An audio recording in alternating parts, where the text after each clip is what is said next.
어렸을 때 귀신도 보고 그러셨다는데 신내림 받을 기회가 있었던 거 아니에요? 신내림이요? 저는 궁금한 게 이제 이런 게 뭔지가 궁금했었고, 신내림 받고 안 받고를 떠나서 그걸 알고 싶었어요. 귀신이 보이는데 귀신이 뭐지? 왜 나는 이렇게 보이지? 그럼 세상이 다른 세상이 있나? 이걸 알고 싶었는데 출가하고 나서 아, 이게 이런 거구나 라고 알고 나니까 그 다음부터는 귀신을 볼 건덕기가 없겠죠. 그럼 의식의 힘으로 그걸 다 저기 하신 거예요?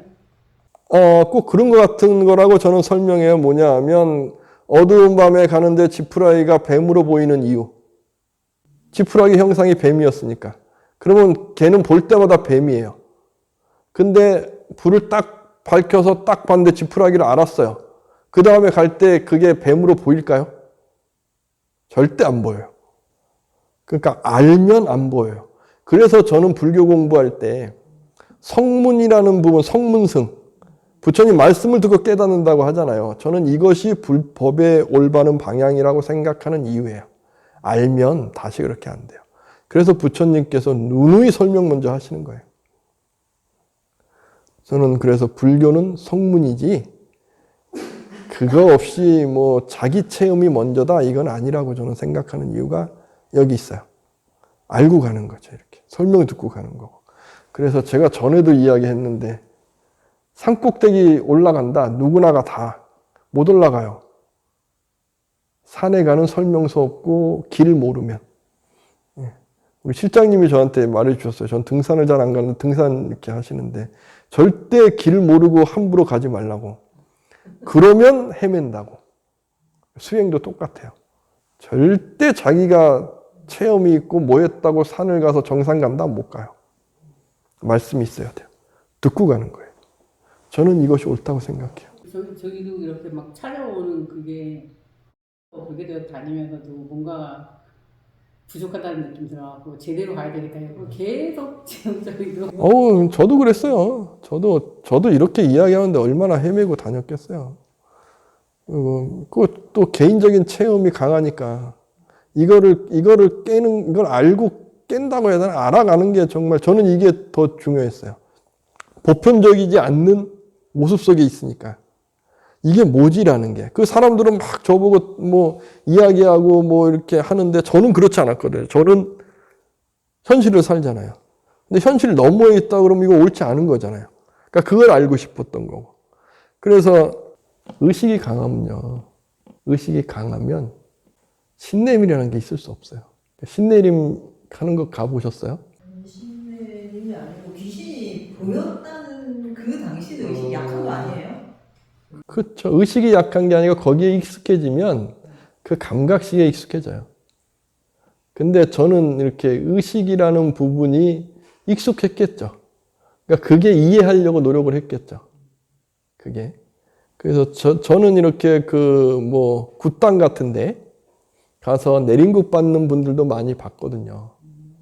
내린국 탈 때 내린국 하는 방식 뭐냐 무아지경에 빠뜨리는 거예요. 무아지경에 빠지는 거예요. 무아지경이 뭐죠? 의식이 작용 안 하는 상태예요. 그래서 그 작두도 타고 그러는 거 봐요? 작두는 아무나 타는 거 아니에요. 작두신이 올랐을 때 타는 거예요. 그게 너무 궁금해요. 예전에는 몰랐는데 요새는 이제 생각해보니까 그게 진짜 날카로운 거잖아요. 작두 타다가 막 다치는 무속인도 계시고 그런데 작두가 정말 시퍼렇게 나를 갈잖아요. 그렇게 갈아요? 진짜로? 그거 시퍼렇게 안 갈면 다쳐요. 시퍼렇게 갈아야 돼요. 뭉뚱한 게 아니고요? 예, 뭉뚱하게 하면 더 다친다니까요.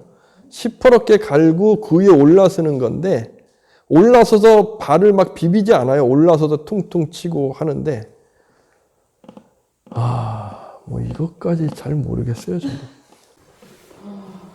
나는 이렇게 뭉뚱한 거 이렇게 뭉뚱해갖고 이렇게 올라가는 건데 그거 올라가는 거 자체도 힘든 거잖아요. 사람이 무아지경에 빠지면 못 들던 무거운 것도 든다 그러잖아요. 그러니까 그때 저기가 의식이 무아 의식이 네네, 의식을 딱 떨어뜨린 상태. 그래서 그 상태에서 저도 정말 무속하시는 분들 정말 이렇게나 이렇게나 나를 읽어? 라고 하시는 분도 보기도 하고, 근데 무속하시는 분들이, 정말 무속하시는 분들은요, 착하게 사시려고 노력해요.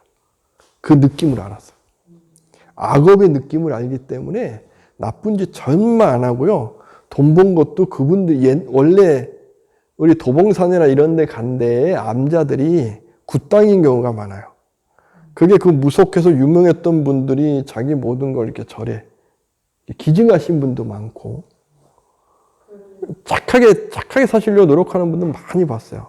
그때 예전에 이제 막 도학에 미치고 그때 했을 때 보면은 그분들 대체적으로 말년이 별로 안 좋더라고요. 그게 안 좋아요. 안 좋은 가장 큰 이유는 정말 그걸 통해서, 그러니까 이건 이제 그냥 재미인데, 의식이 뚝 떨어지고 감각신이 강해서 잘 본다 그러면 업이 잘 읽으니까 이야기해서 잘 맞추고 인연되는 분이 왔으니까 또 그 이야기하면 또 맞아서 돈도 벌고 막 할 거 아니에요. 근데 그렇게 벌다 보면 제가 아까 말씀드렸잖아요. 그게 정말 그런 있는 분들은 착하게 살려고 노력한다고, 악업 짓는 거 무서운 걸 아는 분들은 그렇게 하는데, 그런데 이게 돈 욕심이 확 오잖아요. 욕심이라는 것은 의식이 작용해요. 그럼 의식이 딱 작용하잖아요. 그러면 못 봐요. 순간 딱 못 봐요. 그러면 그 다음에 어떻게 할까요? 해왔던 것 같고 이제 사기치기 시작하겠죠. 그래서 TV나 어디서 유명한 뭐 점 보는데 유명해 뭐해 라고 알고 가면 다 못 봐요. TV에서 유명해졌다. 이미. TV에서 유명하면 가봐야 아무 소용 없어요. 그게 저는 그래서 그렇다고 생각하고, 이게 맞다 안 맞다를 떠나서, 그래서 한국 분들이 무속이 아주 익숙하고 이게 무속이 아주 이게 한 가장 큰 이유 6.25도 겪고, 이게 산업화되면서 소외된 분들도 계시고 힘든 분이 계시잖아요. 힘들면 이겨내고 싶은 게 뭐예요? 생각 안 하고 의식에 뚝 떨어지는 거거든요. 그러니까 그런 무속인 문화도 있었고, 그러니까 무속인이 많이 이렇게 되셨던 거죠. 저희는 결론적으로 생각한 게, 그 무속하시는 분들이 많이 굿을 해주잖아요. 맨날 돼지 잡고 소 잡고 그러잖아요. 살상을 너무 많이 해서 그 말년이 안 좋지 않나 그런 생각이 들었어요. 그래서 그렇다기보다 악업을 지으시는 거죠. 근데 정말 나쁜 악업이, 저도 언제나 조심하는 게 그거예요. 인생 이야기 해주는 거. 인생 망쳐요. 즉 내가 이겨내서 살 수 있는데 너는 그래 이렇게 해야 돼 라고 하면 이겨내는 게 딱 끊어지잖아요. 그래서 정말 좋은 건 이겨내는 거 만드는 거예요. 스스로가 스스로 인생을 이겨내게 만들어주는 것. 부처님의 모든 법문은 스스로가 그렇게 되게 설득해 주는 거지, 부처님 어디에 말씀에 이렇게 해 없잖아요. 이게 옳은 게 아니니? 이게 옳잖아 하고 설득해 주는 거거든요. 내가 스스로 해나가게 만드는 것, 이건 복덕인데 이렇게 해, 이건 이거야. 그러면 이 사람이 이겨낼 수 있는 인생의 어떤 것도 딱 끊어서 거기에 살게 하는 거잖아요. 그 악업이 지극해요. 정말 지극한 거예요. 그래서 정말 안 좋은 이유가 그래서 있는 거라고 저는 지금 생각해요. 그래서 점 보는 것이 정말 점 봐주는 분들이 조심해야 되는 부분이 거기 있다라고 저는 생각하는 거죠.